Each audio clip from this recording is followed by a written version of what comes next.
Hi everybody, this is Dino Chris from Prehistoric Facts, and this is a Q&A episode, so let's actually get started, shall we? So, Lutzilla, you got a few questions for me. Your first question is, was it possible for Triceratops to have eaten bits of meat? I think yes, because some herbivorous animals now do that. For example, cows. One time in Australia, a cow was eating a dead snake. Yeah, I do think that is possible. I think they do actually have the teeth necessary to be able to do it. Their teeth are kind of pointy and sharp, but they're still herbivores, and so I will probably still say that, yeah, that can happen. There are certain herbivorous animals that have been spotted eating meat, and it's been recorded. You know, like you mentioned that there's a cow that was able to eat a dead snake.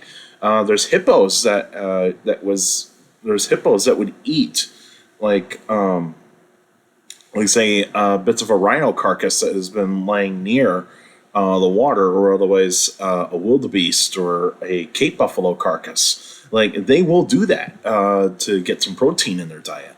Yeah, there are herbivorous animals that will do that to get some protein in their diet. Most of the time, they will eat insects because there's protein in insects. So I will probably say, yeah, that is definitely possible that Triceratops could actually have done that to eat bits of meat. Your other question: if Albertosaurus and Gorosaurus lived at the same place at the same time, is there a chance that they could have mated and made some type of hybrid? Lions and tigers sometimes do that now. Well, reason why that lions and tigers do that is because it's mostly done in captivity. Very rare does that happen in the wild. The only chances of that happening are basically like in India or some parts of China.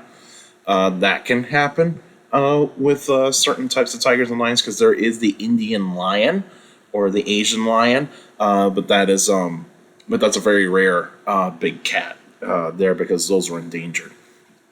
But anyway, if Gorosaurus and Albertosaurus lived at the same time in the same place, which they kind of did, could they have mated? Now, they're sister species, so I would probably say that they're both sister species, so I would probably say that it could, but then it would just look like they would just have nearly the same traits, and so I'd probably say that, is it possible? Yes, but I don't really know if we're actually going to ever find a fossil of that kind. And then I would think that probably because they're sister species, that maybe those young become infertile. So, which means they don't mate at all. Which they can't lay eggs. They can't, mate with a female and all that sorts of stuff, so they probably would be infertile. So I will probably say that. Let me see here. I know you got another one for me there, Luke. Yeah, here we go. What Ceratopsian do you think the Pokemon Bastiodon is based on? Okay, so I'm not really into Pokemon that much. But looking at it now, I think it almost looks like Chasmosaurus in certain ways. But can somebody in the comments give me the Ceratopsian that has those horns that are kind of pointing this way, kind of pointing outwards? Is Cohoila Ceratops? I don't think that's it. But please, somebody let me know in the comments section down below, because it almost looks like that. But I'm more in line to say it's kind of like Chasmosaurus in a way. And then your final question: why are there so many prehistoric creatures with the Don name in the name? Well, Don in Greek or Latin means tooth, and so reason why that they're kind of given the name Don is because maybe there were teeth that were found for those types of specimens, and maybe the teeth were the kind of signature feature of that type of creature. And so, like Smilodon, for example, that means knife tooth. Or like Megalodon, big tooth. Because the teeth were the main things that were found for those types of animals. And so that makes sense. Pteranodon, I would probably say that one was a little bit off in terms of the name. But I know there are some Pteranodon fossils that do have little itty-bitty tiny teeth, but There is not really that much to go about for Pteranodon, but Pteranodon most of the time does not have teeth, so maybe a juvenile was probably found instead. But yeah, I mean, mostly it's going to be the tooth, the teeth, basically, is the reason why that they're named that. Mostly is that, as I would recall it. And Nicholas, which Jurassic Park / World movie is the most darkest in the franchise? This is a good question. Well, the two movies that I would say that are pretty dark in terms of like story and all that sorts of stuff would be Lost World Jurassic Park and Jurassic World Fallen Kingdom. Those two movies, Jurassic World Fallen Kingdom and Lost World Jurassic Park. Those are the two darkest movies. I'd probably say Lost World is a bit more darker because of the fact is that it's a darker story and also it's got darker themes, that sort of thing. I mean, Fallen Kingdom does have that, but there's still like lighthearted stuff in Fallen Kingdom that you can kind of go, okay, it's kind of somewhat leaning certain spots of lightheartedness. But yeah, I'd probably say those two movies because Dominion is not dark at all. The first Jurassic World movie, somewhat, but not really. With Jurassic Park 3, it's not dark. It's not dark at all. It's basically just a corny story. It's a very, very wacky story. And then you actually have the first Jurassic Park. There is dark moments in that film, don't get me wrong. There are dark moments in that film, but you kind of see more lighthearted stuff in the beginning, and then it kind of transitions towards the dark. So, yeah, I'd probably say Lost World Jurassic Park is probably the darkest movie of the franchise. But good question, though. All right, Alex. Do you think that paleontologists will find a dromaeosaur that would have been larger than Utahraptor? There is a possibility, but in order for this raptor to be larger than Utahraptor, it would have to be the heaviest raptor of all time. It would have to be, like, say, over 25 feet long, and it would have to be, like, say, 7 feet tall. But that's a big raptor. That's a big dromaeosaur.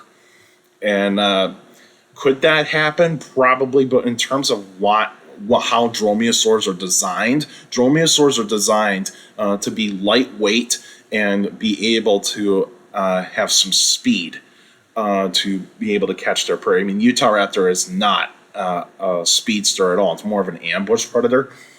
I mean, it's fast, but it's still more of an ambush predator.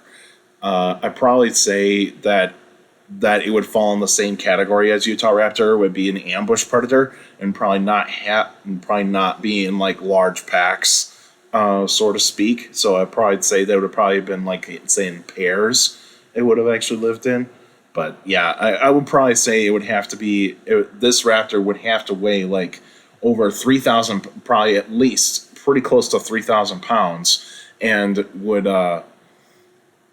be the heaviest raptor of all time if there were a dromaeosaur out there that was larger than Utahraptor. But not too bad of a question there, Alex. Like it. All right, Brendan. My question is, what kind of animal Bigfoot might be? Gigantopithecus or kind of species of bear? I mean, if I have to be honest, is that I don't follow this type of topic that much anymore because I kind of got tired of it pretty quickly. If I had to make a guess of what it could be, I'm going to have to say it's just got to be some type of bear. Because most of the footprints that are claimed to be Bigfoot, it's mostly like semi-eroded footprints of bears. And so, because when you look at a bear footprint, what you're gonna see, it almost looks like a primate type of footprint. It almost looks like a primate footprint, basically the hind foot, because they almost look similar. But then as time kind of goes by, time would erode the claw marks. It would erode like some bits where like you can kind of see like hair traces on the footprint, and so it almost looks like it's a giant like primate footprint. I'm leaning towards a bear because how like certain types of bears can can walk on their hind legs. It's really, really interesting. And so, yeah, I'm probably going to have to go with that. It's a bear. So, but I kind of stopped following that kind of stuff a little bit, like say over 5 years ago. All right, Benjamin. Does Oviraptor have a crest on its skull? There is a couple of species of Oviraptors that do have crests on their head. Now, the main Oviraptor did have a crest on its head, so there you go. Is Struthiomimus an omnivore? This is a good question. I'd probably say that it is, but it's more towards the herbivorous side of an omnivore than, like, say, a carnivorous type of way. Because, you see, when we look at ornithomimids, they tend to have more of a plant-based diet, but they actually will eat, like, insects, small reptiles, small mammals, but they can possibly eat some fish as well, but more likely it's going to have more of a plant-based diet. But yeah, I wouldn't be surprised that I would probably say, yeah, that does have an omnivorous diet. Is Ichthyosaurus the best known of all the Ichthyosaurs? Somewhat, yes. It's the most famous of the Ichthyosaurs because it's in the name. I'd probably say yeah, and it's more of a smaller type of marine reptile in terms of the Ichthyosaurs, because Ichthyosaurus in general can't get that big. It's going to get at least 6 feet long, and so that's actually kind of small for a Ichthyosaur, and so yeah, you could say that it's probably the most famous and most well known. And who would win, Temnodontosaurus, excuse me, or Cymbospondylus? I believe these are marine reptiles. If I know that Cymbospondylus is a marine reptile. I think Temnodontosaurus, I believe that's an ichthyosaur, if I remember correctly, as well. So these two, because Cymbospondylus is more like a primitive ichthyosaur, excuse me. It's more of a primitive ichthyosaur, and it's because it doesn't have like the dorsal fin. It kind of has that like really long tail, and it has like this kind of like downward fluke, so to speak. I think Temnodontosaurus, I believe that one is more of a true ichthyosaur, and so I probably say that I think that one is slightly. I can't remember the size of Temnodontosaurus. But I know Cymbospondylus can go between 15 to 20 feet long, and so that's actually a pretty good size. So I'm not sure about this one. I kind of lean towards Cymbospondylus, but I think somebody in the comments section can let me know how long Temnodontosaurus really is, because I kind of forget at the top of my head. Sometimes it's very hard to keep track of all these species. I mean, let's be honest. Like, not every paleontologist knows every single species of vertebrate that is out there in the fossil record. I mean, it's all about, like, what is their specialty. And so, yeah. But I'm not sure. But not too bad of a question there, Benjamin. All right, that's it for now. And next week would be a special episode, so I'll let you guys know what kind of prehistoric animal I'm going to talk about. And so stay tuned for that. But you can still send me questions about dinosaurs or another prehistoric life by emailing me at donachris71@gmail.com. Or just go to my Facebook page, Prehistoric Facts with Donachris. Like the page, yes, you post your questions in the comment section. Please put them in the comment section. Don't put them on messengers for private conversations. So please put your questions on the comment section on the Facebook post. And for you YouTubers out there, like the video, subscribe to the channel. According to my analytics, a lot of you guys are checking out my channel and not subscribed yet. So please feel free to hit that subscribe button, and also hit the like button, because the more how the YouTube algorithm works, it is based on how many likes a video gets, and so more likes the better. So the more like you like this video, like other videos on the channel, the more they get spread out to people that are interested in dinosaurs, prehistoric life, paleontology, geology in general. So that way it can be spread out to different kinds of people on the YouTube for the YouTube algorithm. And also share the video, share the channel to anybody that is interested in dinosaurs and other prehistoric life. Feel free to do so. And you can also hit that notification bell, so that way you can get weekly notifications of every video that comes out. If you're still having problems getting notifications sometimes YouTube does have issues with that. So just unsubscribe, resubscribe, and hit that like and hit that bell, so that way you can get your notifications via YouTube all fixed there. And also for you YouTubers out there, feel free to leave your questions in the comment section, because I do read them all. Your questions do mean a lot on the Q&A episodes like this one. And so all of you that are sending me questions via email, Facebook, and YouTube, you guys are awesome. You're giving me some great questions. So keep up the great work, and these cute questions do mean a lot for these Q&A episodes. So make sure you keep your questions short to the point. You can also follow me on Instagram at dino.chris.pf. I post pretty cool stuff on there. And for Threads, it's the same thing, dino.chris.pf. I post pretty cool stuff on there as well. You can also take care of people around you, and also for younger people out there, to make sure listening to your parents, your teachers, and your guardians. It's the best motivation you could have for good education. It's very important to have a good education. With a good education, you get a good job in the future. And just so you know, the summer program at the Marathon County Public Library has concluded, and the T-Rex event was actually a well done event, and so I'm planning to possibly do this again.